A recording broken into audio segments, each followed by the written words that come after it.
بسم اللہ الرحمن الرحیم۔ السلام علیکم ورحمۃ اللہ وبرکاتہ۔ آج میں آپ کے سامنے کچھ سوالات ہیں، ان کے جوابات دوں گا، آپ غور سے سنیے۔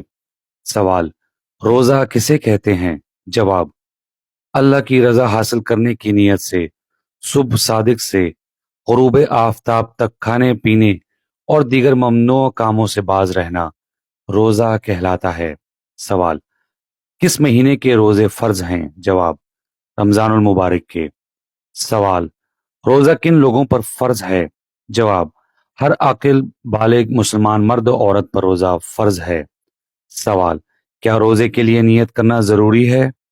جواب: جی ہاں، روزے کے لیے صبح صادق طلوع ہونے سے پہلے نیت کرنا ضروری ہے۔ سوال: روزہ کب افطار کیا جاتا ہے؟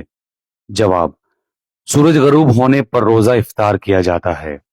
سوال: روزے میں کن کاموں سے پرہیز کرنا ضروری ہے؟ جواب: روزے میں کھانے پینے، جھوٹ، غیبت، گالی گلوچ، بیہودہ گوئی، لڑائی جھگڑے، گانے سننے، فلمیں دیکھنے، غردی کا اللہ تعالیٰ کی ہر نافرمانی سے بچنا ضروری ہے۔ سوال: اعتکاف کسے کہتے ہیں؟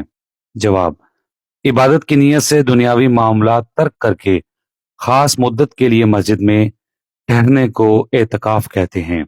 سوال: نبی کریم صلی اللہ علیہ وسلم کب اعتکاف کرتے تھے؟ جواب: رمضان کے آخری عشرے میں۔